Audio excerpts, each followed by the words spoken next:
Salut la compagnie, c'est Jules Melon et aujourd'hui dans la Ciné Critique, je vais vous parler de ce biopic musical que beaucoup de gens attendaient avec impatience et qui risque malgré tout, ma foi, d'avoir pas mal de succès aux Oscars à venir, à savoir A Complete Unknown ou en version française, Un Parfait Inconnu, réalisé par James Mangold qui 20 ans après avoir mis la vie de Johnny Cash à l'écran, s'occupe ici de faire la même chose, ou presque. En ce qui concerne un autre artiste américain de chansons fort reconnu, Bob Dylan. Alors je dis ou presque parce qu'on va se concentrer sur 4 ans de son existence à peine, de 1961 à 1965. Et pour l'interpréter, Timothée Chalamet, peut-être le rôle de sa vie, peut-être va-t-il recevoir cette récompense tant attendue par beaucoup d'acteurs à son jeune âge, ce qui serait déjà une certaine consécration, mais franchement on n'est pas là pour parler des prochaines éventuelles récompenses, mais bel et bien d'une œuvre de cinéma. Et à ses côtés nous avons Edward Norton, qui interprète une sorte de mentor, si vous voulez, un Pete Seeger, enfin quelqu'un qui va le conseiller, etc. Ça aurait dû être Benedict Cumberbatch, mais il a été remplacé un petit peu au dernier moment. Elle Fanning va interpréter une certaine Sylvie Rousseau, qui est en fait l'alter ego de la première petite amie, du moins new-yorkaise, de Bob Dylan, une certaine Susie Rotolo. Bob Dylan ne voulait pas qu'on utilise le vrai nom de ce personnage-là. Enfin bon, bref, ils ont dû changer juste, en fait, son patronyme, parce que c'est vraiment ici la même idée. Et pour interpréter Joan Baez, qui est quand même une grande chanteuse aussi, américaine, qui aura une aventure avec Bob Dylan, nous avons Monica Barbaro, que je ne connaissais pas et qui se débrouille fort bien. Et il y a Johnny Cash dans le film, oui. Alors, c'est normal, Bob Dylan et lui se sont rencontrés et tout, mais alors il intervient de façon beaucoup plus frontale que dans la réalité, notamment vers la fin. Il est joué par Boyd Holbrook, qui était dans Indiana Jones 5 de James Mangold, me semble-t-il. On va pas forcément citer tout le monde autour, si ce n'est quand même un qui est très important, je trouve, dans l'idée d'utiliser ce monsieur, qui est un certain Big Bill Morganfield, pour jouer un bluesman afro-américain qui n'a pas existé, du nom dans le film de Jesse Moffett. Mais en vérité, cet acteur qui interprète donc ce personnage fictif, et le fils de Muddy Waters, c'est un petit peu comme s'il interprétait indirectement son papa, même si c'est pas le même personnage exactement. L'idée est intéressante. Vous l'avez compris, hein, donc c'est ancré dans la réalité, on fait 2 petits changements là, et puis c'est un biopic pour le cinéma, donc ce n'est pas un documentaire, beaucoup de libertés ont dû être prises, bon, notamment pour les scènes plus intimes, ça a été fait en mode, c'est du cinéma. Et donc, entre 1961 et 65, on va assister à l'avènement de ce jeune chanteur venu du Minnesota, inconnu, un parfait inconnu, c'est un peu l'idée, on ne sait rien de sa jeunesse, et on n'en saura pas forcément beaucoup plus, d'où l'idée. Et il débarque à New York, pas forcément pour devenir célèbre, enfin peut-être que si, mais dans l'idée de chanter et d'aller visiter, surtout à son chevet, mais bon, voilà, son idole absolue, un certain Woody Guthrie, interprété dans le film par Scoot McNairy. Woody Guthrie qui a été un grand chanteur pré-folk, antifasciste, qui a marqué les États-Unis les années 40, 50, et qui est malade à ce moment-là de sa vie, pas en grande forme, et le métrage s'ouvre d'ailleurs sur ce titre de l'époque Dust Bowl, le fameux So long, it's been good to know you. Voilà, je vais essayer de pas trop chanter, d'ailleurs je vais pas forcément beaucoup chanter de Bob Dylan non plus ici. Vous voyez le film, ne vous inquiétez pas, niveau chanson, vous serez rassasiés. Et donc de cette rencontre va découler une autre, qui est celle avec Pete Seeger, qui en parallèle est jugé par le Congrès en mode McCarthyisme et tout, et refuse de se laisser faire, et il va même chanter une chanson, This is Our Land, là, je sais plus quoi, là. Bon, ça peut être très politique, en tout cas, comme intro, c'est possible. Mais derrière, on va surtout se centrer sur Bob Dylan et ses amours, sorte de triangle amoureux, là, avec Sylvie et Joan Baez, et certainement, surtout aussi, comment il est devenu ce chanteur folk engagé populaire, et comment il a abordé ce virage électrique, hein, le fameux Going Electric, qui aurait dû être le titre du film, et qui a posé quelques légers soucis, que ce soit pour certains organisateurs de festivals et pour le public, en 1965, là où le film s'achève. Ça dure plus de 2 heures, sur une petite période, donc c'est intéressant, on pouvait se dire que ça allait être super bien développé et tout, Et qu'ai-je pensé de l'ensemble après cette introduction assez chargée, ma foi? Bon, là, je suis sorti de ma séance depuis un peu moins d'1 heure. J'ai du mal à me situer sur ce film. Parce que, honnêtement, au niveau cinématographique, c'est super huilé. C'est académique. Comme tout biopic musical actuel qui plus ou moins se respecte, avec quelques rares exceptions. Et James Mangold confirme ici que c'est un bel artisan de cinéma, qui sait très très bien gérer, en plus il écrit hein, là-dedans, bon, voilà.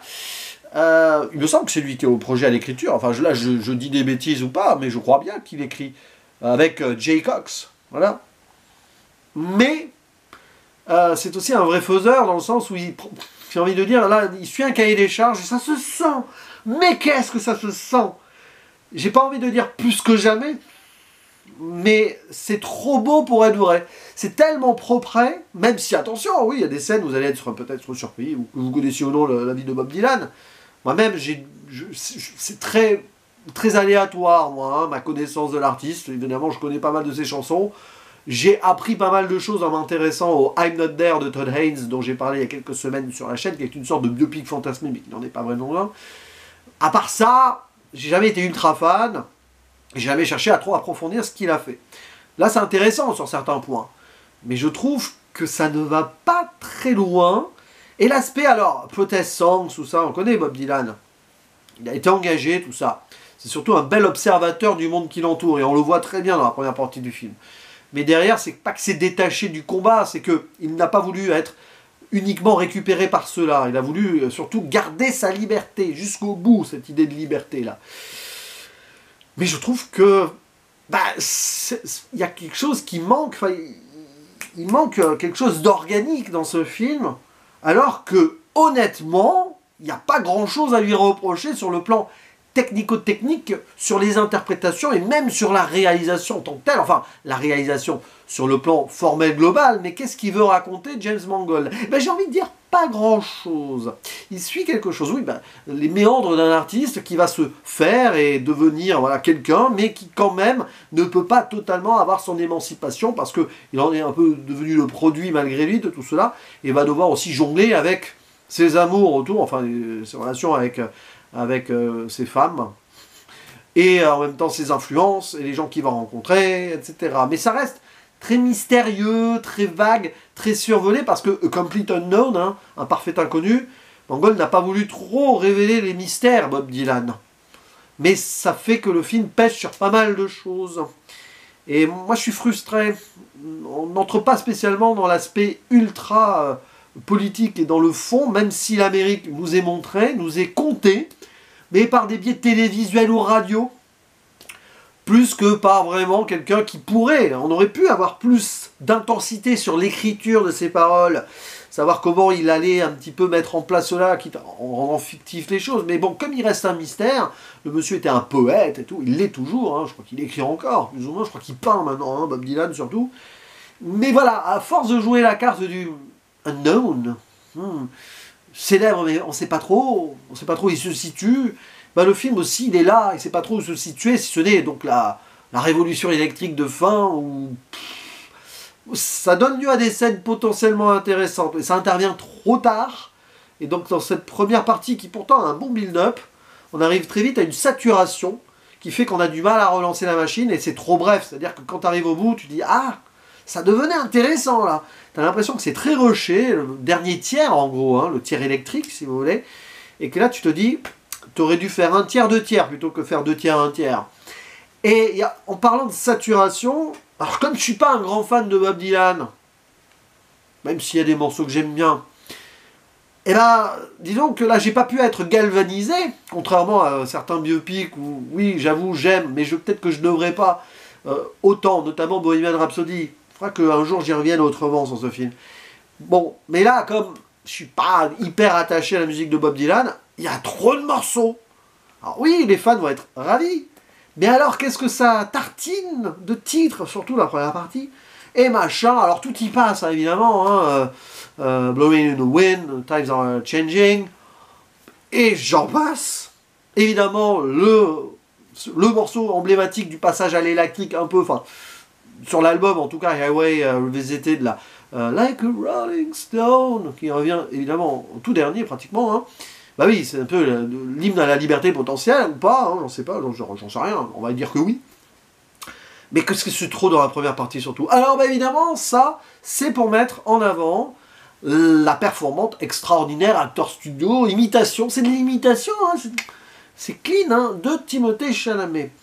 On le sent, il veut aller le chercher, son Oscar, on lui donne tout pour cela, et que c'est trop voyant, c'est-à-dire que c'est de la performance pour de la performance. À certains moments, le film s'arrête sur Bob Dylan, certes, mais Timothée Chalamet en disant « Regardez, qu'est-ce qu'il joue bien, Timothée, il le fait super bien, Bob Dylan, c'est nickel, il imite sa voix, la façon dont il parle, un petit peu comme ça et tout. » Bon, ils l'ont rendu un peu plus clair qu'en vrai, hein, Bob Dylan, quand il parle en vrai, quand vous écoutez des trucs, c'est pas évident, mais bon, ok. Mais ouais, ce mimétisme-là fait qu'on sort, on va dire, de l'intérêt du film. Et ouais, tu vois, Timothée Chalamet super bien faire Bob Dylan. Bob Marley, c'est un autre biopic de l'année dernière, c'est pas la même musique. Et voilà, ça m'a dérangé. Il y a plusieurs moments, je suis sorti du film un peu à cause de ça, même si c'est super bien fait. Un peu à cause de too much de chansons, et puis cette fin qui m'a paru trop bâclée et trop rushée. Et alors qu'on aurait pu un peu plus équilibrer les périodes. Par contre, autour, alors bon, Elle Fanning dans le rôle de Sylvie Rousseau, pas assez, enfin, le problème c'est que c'est un peu, elle est là mais elle est pas là, quoi. John Baez, par contre, très très bien, Monica Barbaro. Je sais pas si c'est elle qui chante pour le coup, parce que je sais que Timothée Chalamet, oui, Edward Norton, je crois que oui, à vérifier, peut-être pas tout, mais Monica Barbaro, extraordinaire. Elle a un magnétisme. Il y a un très très bon lien. Donc, je comprends pourquoi, du coup, le personnage donc, de Elle Fanning est passé un peu à la trappe. Dans la réalité, un peu aussi, vers la fin, on comprend, quoi. Mais ouais, voilà. Et les moments John Baez, Bob Dylan sont parmi les meilleurs moments du film. Les moments scéniques aussi, si on veut. Les moments de clash aussi avec le public et avec l'autorité qu'on veut exercer sur Bob Dylan en tant que producteur, mentor et tout. Bon. Et c'est pas un spoil, parce que il est vrai, mais ça je l'ai dit dans l'intro, que Johnny Cash et Bob Dylan se sont rencontrés. 64, je crois. Là, ça va se prolonger en 65, parce que c'est en 65 qu'il va se passer un truc, là, avec les fans, pour sa prestation électrique sur un festival folk. Et donc, bah, James Mangold est allé fantasmer, c'est du cinéma, il a le droit, quelque chose de beaucoup plus important, alors que Johnny Cash, c'est un peu le grand frère, hein, si vous voulez, de Bob Dylan. Enfin, il était célèbre avant, Bob Dylan respectait beaucoup Johnny Cash, et les deux vont sceller un peu leur amitié à un moment, Johnny Cash offrant une guitare à Bob Dylan dans la réalité, mais un an avant. Là, il y a cette idée qui va avoir une importance dans une décision hein, sur scène, électrique, folk ou pas, et il force dessus James Mangold, et tu sens qu'il s'auto-référence dans son idée qu'il y a 20 ans, il a parlé de Johnny Cash, qui veut boucler la boucle. Je trouve que c'est un geste de cinéma intéressant, mais il y a presque une contradiction dans les deux moments vers la fin, dans les deux moments de Johnny Cash, Bob Dylan, sur le Going Electric là, de 1965, sur ce festival. Presque bizarre ce choix. J'en dis pas plus. Si vous avez vu le film, vous me direz ce que vous en pensez. C'est presque comme si Johnny Cash avait deux avis différents sur la situation en deux temps. Et peut-être qu'une fois que Bob Dylan a, on va dire, gagné sa liberté face aux fans, il a le droit aussi de leur donner ce qu'il veut. Peut-être ça le message de fin. Bon, après, il repart sur la route et tout. Bon, il n'y a pas de spoil sur un film comme ça. Le film qui se boucle là où il a commencé, avec la chanson de Woody Guthrie et le moment à l'hôpital. C'est-à-dire que cette idée que Bob Dylan se rappelle de ses origines et de ses racines quand même s'il a tenté autre chose.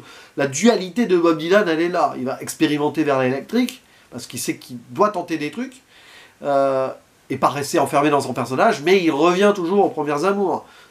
C'est Woody Guthrie. D'où le film qui commence comme ça. Voilà. Et puis, il y a un travail de photo, il y a un travail d'ambiance qui va un peu évoluer justement entre la période où il arrive à New York, hein, Greenwich Village, tout ça, ses premiers pas, et puis arriver plus tard avec la célébrité. Il y a des choses, ils essayent en tout cas avec ce film de faire changer les tonalités par rapport aux nouvelles expériences. Mais il manque vraiment quelque chose. Et je trouve que c'est beaucoup trop sage. Mais vraiment. Alors qu'il y avait beaucoup mieux à faire. L'idée avec Johnny Cash, voilà, il fallait aussi la creuser, elle arrive là, mais c'est trop tard dans le film. Et il y avait trop de cases à cocher, tu le sens.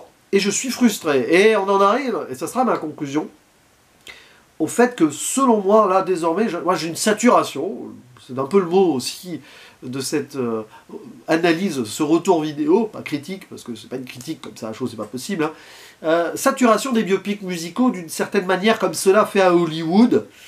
Ça suit quelque chose, des fois on sent qu'il y a des soubresauts, que ça pourrait, mais non. Ah ouais, il y a un artiste qui va super bien faire le personnage principal. Joaquin Phoenix était excellent, Johnny Cash. Timothée Chalamet est excellent en Bob Dylan. S'il a un Oscar, tant mieux pour lui. Je ne crierai pas au scandale. Voilà. Mais il manque du peps, ça manque de peps, quoi. Ça manque de folie. On a eu Better Man la semaine dernière. Alors certes, c'est pas pareil. Mais au moins, il y avait quelque chose. Il y avait un point de vue. Il y avait des tentatives. Là, je trouve que c'est vraiment...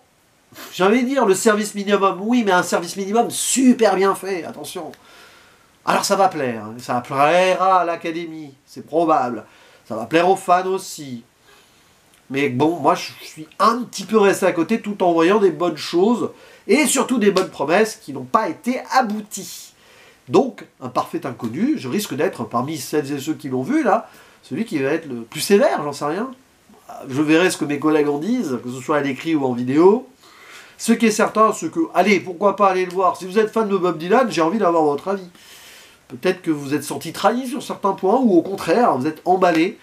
Mais bon, au niveau biopic musical, j'avoue que j'ai du mal désormais à être hypé, quoi qu'il en soit, même si un Better Man comme la semaine dernière m'a fait plaisir.